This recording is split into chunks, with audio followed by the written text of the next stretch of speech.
got to operate in truth, right? Operate in truth. Tell the truth.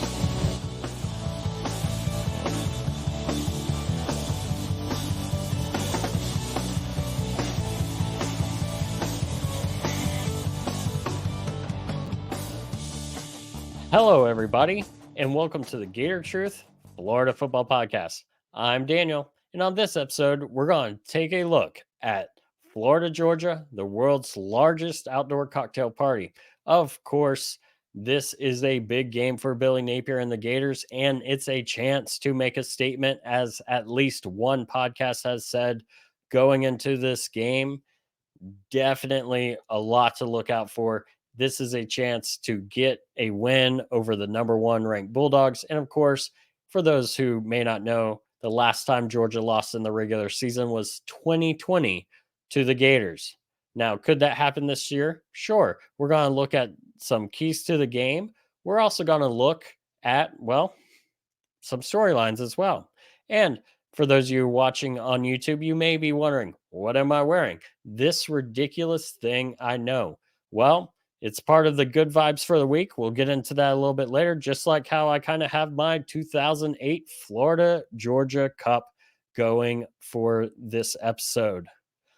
With that said, let's go ahead and start looking at some of the storylines. The first storyline that I have is, has the Florida offense truly turned a corner? And what I mean by that is, we did well against South Carolina. Billy Napier and the offense looked a lot better. The question is, how much of that was South Carolina having, after the game, the worst in the nation passing yards per game average, worst pass defense, and how much of that was truly turning the corner? The answer could be a little bit of both, and we'll see that against Georgia. Now, the Gators, with having the bye week last week, could have taken the time to continue to improve on some of the stuff that we saw, improve on some play calling ideas, and even maybe one or two, differences to play design. Like we talked about after the South Carolina game, just little tweaks like on the 2-man route, which, I've said I'm not a big fan of for quite a while now. The man, instead of just staying on the sideline, we had Wilson kind of doing a wheel type route where he started running up the sideline. And just that little difference to that one play allowed us to get a bigger gain than had he been standing static. So, with that said, has the offense turned the corner? And what are we going to see coming up against the best defense that the Gators have faced? And of course, we'll talk about the strength of the Georgia defense as we move forward. The second storyline I have is the Gators away from home. They've only won away from Swamp twice under Billy Napier, once last year, once this year. Did that one win change everything? Are they better systematically on the road now than they had been, before the trip to Columbia? We will see. And that doesn't mean necessarily that a win or a loss means that we haven't gotten better, but we will see how we come out. Do we come out looking flat? Do we come out looking motivated? Because things like that, we've seen the Gators come out looking kind of flat in a lot of these losses where they've come out looking motivated against South Carolina and won the game. So just that mindset and seeing how the team plays does go towards that. Of course, I can't talk about away from home without mentioning Georgia being, so-so on the road so far in only 2 games away from Sanford Stadium. The first one was Auburn, which they had to come from behind to win that game. And the second one was the Vanderbilt game, where they're kind of playing it close for the first bit of that game and then pulled away later on. With that said, for that Vanderbilt game, gets us into the biggest storyline, and that is, how big is Brock Bowers, the Georgia Bulldogs tight end, being out for the game? How big is that for them as they play the Gators and have to adjust their offense moving forward, as he was their best offensive weapon? In fact, that Auburn game without Bowers, they may not have that comeback. And of course, Vanderbilt, the reason why that leads into this is he went out in that Vanderbilt game with his injury and they had to change their entire offensive philosophy. With that said, their running back, Edwards, did really well in that game. And of course, we'll get into that as well. But that, I think, is the biggest storyline, is how big is Brock Bowers being out for the Bulldogs? Let's go ahead and take a look at the Florida offense against the Bulldogs defense. Well, Georgia is sixth in the nation in total defense. By far the best defense the Gators have faced this year. They're ninth against the pass in the nation, 10th against the run. And I think the first thing the Gators are going to need to do is pass to open up the run. One thing, and I know I've said that a lot, but one thing I've added here is I think the little pop passes will count a lot more in this game. For those that aren't sure what a pop pass is, a pop pass is when you see Pearsall, Wilson, whoever coming in motion across the line, we snap the ball, and then Mertz just tosses the ball up in their path and they catch it. Yes, that is a pass completion. But if we can get a little bit of success with those, which is what we did against Tennessee, that can widen out the box as they try and limit the edge. And if we can do that, that might get some room for the inside running game. And of course, also talking about passing to open up the run, we do need to see some more quick passing game to back off blitz, back off, a stack box, because I believe Georgia is going to try and stack the box and force Graham Mertz to beat us. We need to see more of that intermediate passing game that we saw against South Carolina. The passes between 10, 15, 20 yards, not necessarily deep passes, not necessarily throwing the bomb, but I don't think we're going to beat Georgia as, playing like we have in some of these games where 60, 70% of our passes were completed 5 yards or under. And so we've got to hit those. And the more intermediate passes you hit, the more you've got to, move linebackers in the spots and kind of shift out. And with that said, that's going to open up room for guys like ETN, Montrell Johnson, and even some runs. I'm sure we're going to see Wilson get some runs and things like that. My main key for this offense, though, is get ETN and Wilson the ball in space. Now, I think Pearsall's a great player, but ETN and Wilson, what they've shown, and so far what we've seen, is if you give them a little crease, there's a chance that they could turn that small crease into 10, 11 more yards. They've shown a little bit of shiftiness where we can move, make things happen. Of course, we have other weapons coming on, which are, Arliss Boardingham has really had a good few weeks coming into the game. We have Dante Zanders coming back. Not that I think he's quite the weapon that Boardingham is or could be, but that's experience. That's a guy who's played in this game several times. Speaking of guys coming back, we have Kingsley Iguakin, who is coming back at center. Although Slaughter has been one of our top rated offensive linemen, for a center, there are other things to that, like you're helping call out protections and, slide or whatever the offensive line needs to do and assisting the quarterback in that. That's something that the experience that Kingsley has that may give him an edge over Slaughter and just help this line overall. So hopefully that's going to be big for us. And of course, Andy Jean coming back. Andy Jean, a very dangerous receiver we've seen. And now we can potentially, with a little bit of these more tweaks that we've seen in the offense, seeing him, Pearsall, Wilson, all out there potentially with Jackson or Boardingham, ETN. There are a lot of guys who could be dynamic on this offense. Now it's about getting the ball in space. And again, the key, I think, is to try and find ways to get ETN and Wilson the ball in space as they have the ability to take something that looks like it's not going for long and make a decent to big play out of that. Let's go ahead and move. Oh, and then one more thing. Sorry, before we move.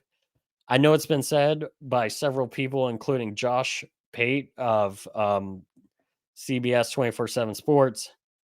He's brought up, and I know other people have brought up. I was on the Doghouse podcast, a Georgia football podcast, and he brought it up. Trey there, shout out to him, brought up how Florida's offense is in the hundreds and third down percentage. Georgia's the number one third down percentage defense. I do think some of that is based off of who Georgia's played outside of Kentucky. I mean, they've played Auburn on the road, but Auburn isn't too great of a team, in my opinion. Their home atmosphere definitely boosted that game and has boosted them in a few games. And, Kentucky, who's a decent team, I think we should have done better against them, but is what it is. Um, but I think that helps boost their third down percentage. And also, I think a mindset that we had early on in the season, which was some of these third and shorters, like 3rd and 5, being seen as 2 down rather than trying to get the first down on 3rd down and thinking, let's just get close so we can go for it on 4th down. I believe that was kind of a mindset at times. South Carolina, we saw, let's just try and get the first down, even on plays where it was 3rd and long, where we did try and move the ball downfield and we got some key field goals at least out of that. So, with that said, I do think it's going to be quite a difficult task for this offense to get those 3rd downs, but I don't think it's quite as lopsided as the statistics would show you. Moving on to the Gators defense against the Bulldogs offense. If you think of the Bulldogs offense, you're probably thinking of guys like Terrell Davis and Noshawn Marino, Todd Gurley, Nick Chubb. You're probably thinking of Georgia's offense is predicated on the run and they run, run, run, run, run, run. Well, this third total offense, they're 5th in pass in the nation. Number 5, the best passing offense that we've seen statistically so far, and only 47th in the nation in the run game. Now, part of that is one of their key running backs and probably their best running back, Kendall Milton, has been hampered with an injury. However, there is still plenty of danger as Milton is getting healthier, and they have guys like Dajon Edwards, who so far this season has averaged 5.8 yards per carry. The first thing I think the Gators need to do is to stop that passing game. Again, it's the best passing game we've faced so far. We're going to have to find ways to do that. It is Georgia's primary offense. Again, going back to, we can think about the past Georgia teams and how it was all the running game. You stop the running game and they're going to have a difficult time. That is not this Georgia team. We're going to have to stop the pass first, or at least slow it down. And if we can do that, then we're going to have to do some solid tackling. Talking about the Kentucky game, they ran for over 300 yards on us. Ray Davis over 280 yards, I believe. And many times in that game, not always, but many times we had a guy who could have made a play and just didn't, or poor tackling. So we do need to have solid tackling. Like I said, Dajon Edwards, 5.8 yards per carry this season. Kendall Milton, he's coming back healthy. So we've got to be solid. And if we can be solid in tackling, then we're going to have a lot better chance at pulling the upset. Definitely got to stop or slow down that passing game and then solid tackling in the running game. I do think that one of the keys is to pressure Carson Beck, the Georgia quarterback. Beck has had a good season so far. You got to give credit where credit's due. Come in, it's his first year starting in college. He has done very well for the Bulldogs. Again, top 5 passing attack with a guy making his first year starting in college. With that said, he's been great at home. On the road, again, on the road at Auburn, on the road at Vandy, he's only got 2 touchdowns and 2 interceptions on the road this year. I know that this isn't a true road game, but it is something to keep an eye on. A big misnomer when we let Spencer Rattler get a lot of yards on us against South Carolina is we didn't get pressure on him. There were plenty of times we pressured and didn't get home. So I really think we need to not only get pressure and get home, but definitely get some pressure on Beck.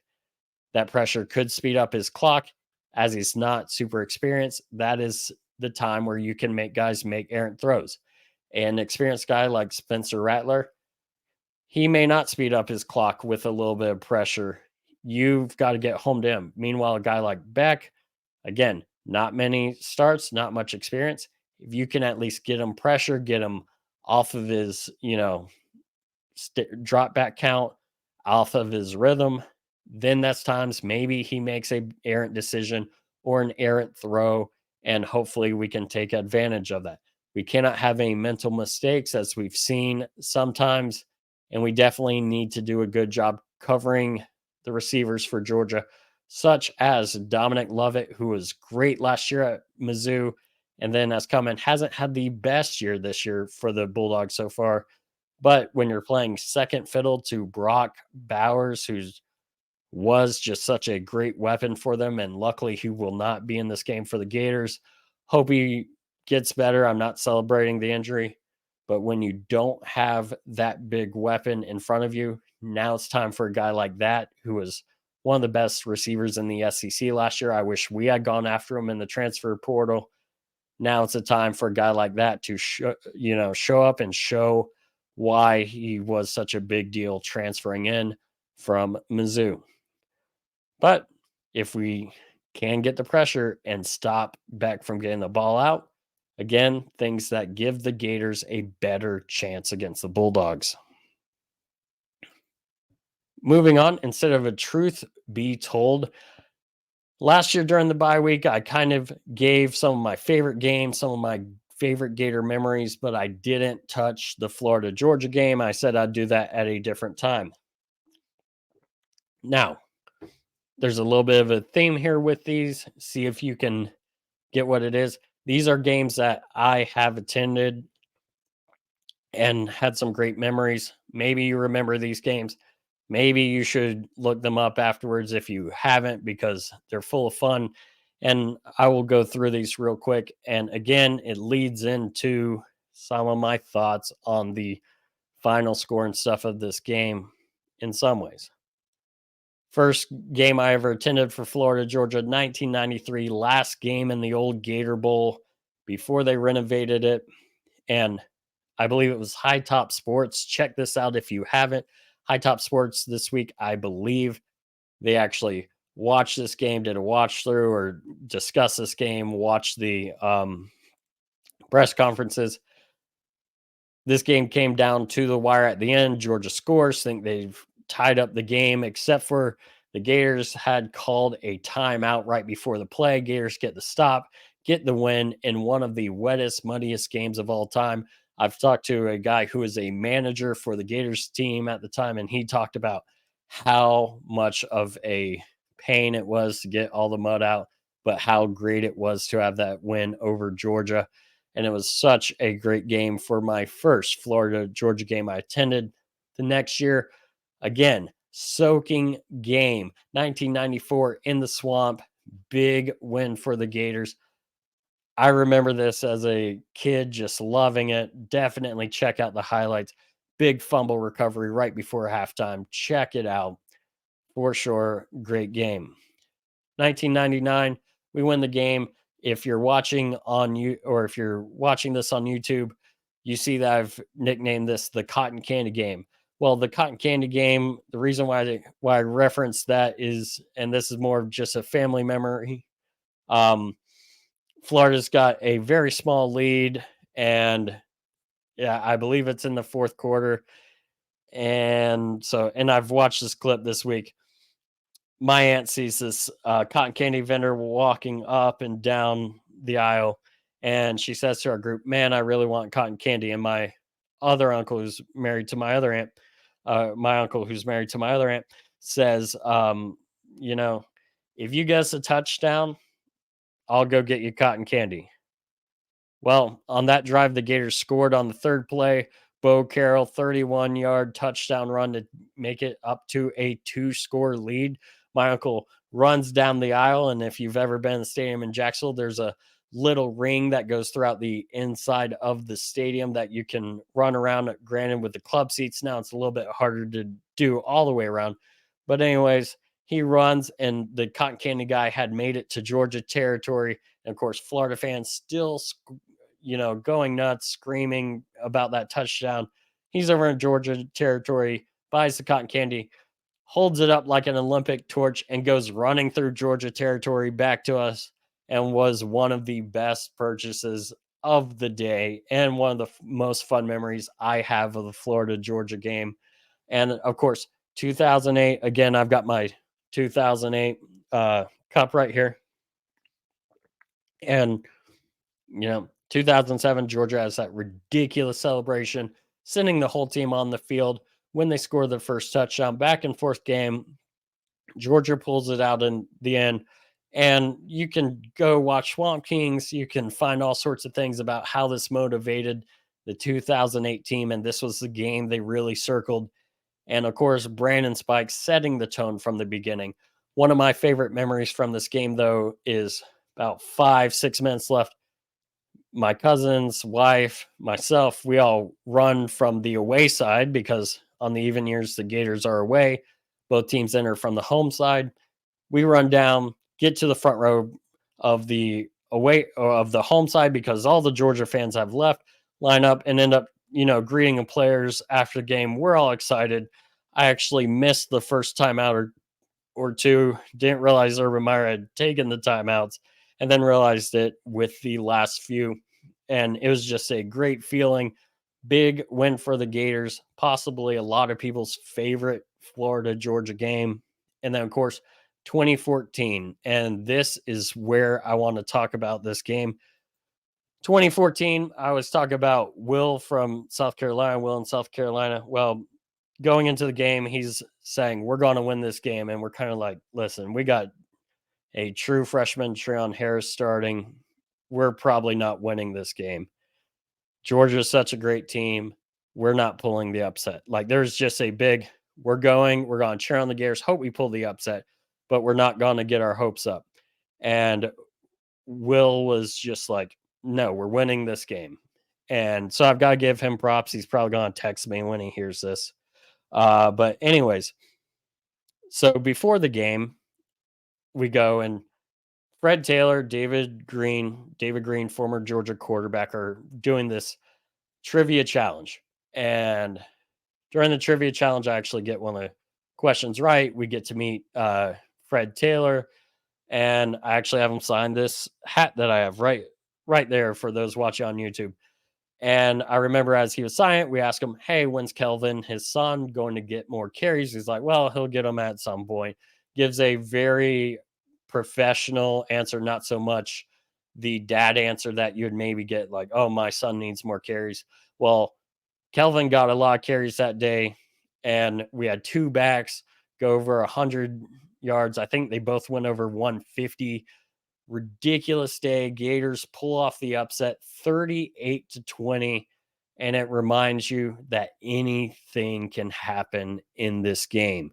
Sometimes the records don't matter. Sometimes it's all about just the power of belief, and you never know what's going to happen. That game, I think we only threw 5-6 passes, and we won the game by 18 points. And so that's why I'm wearing this hat, for the good vibes. And of course, the 2008, because it was one of the big wins. With that said, a few years ago, I tweeted this, could have worded it better, but I'm going to say it here. If you're going to the game, get behind your team and show them that you believe they can do it. Because if you believe, show them that you believe they can do it, that helps their belief that they can do it. And if they believe, anything can happen. And so let's get behind them. Let's get loud. I'll be there. If you're there, get loud as well. Let's have some fun. And you know what? Doesn't matter that Georgia's not lost a game in the regular season since 2020. It doesn't matter that Georgia all statistically should beat us. It doesn't matter that there's a talent gap. As you know, as I've said on Doghouse, as I've said otherwise, other places, I'm not picking against the Gators. There's always hope. I think with the return of Kingsley, Andy Jean, the continued evolution of this offense since that Kentucky game, and with just having to Georgia trying to figure out and navigate a world without Brock Bowers, I do think this gives the Gators a chance. 14 and a half point underdogs. I think they can somehow pull it off. Let's go ahead and go for a 2006 Florida Tennessee score. Gators 21, Bulldogs 20. That's my prediction. And I do believe that there is a chance.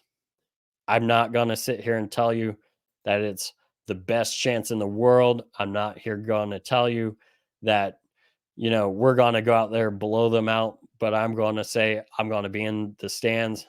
I'm going to be cheering for 4 quarters.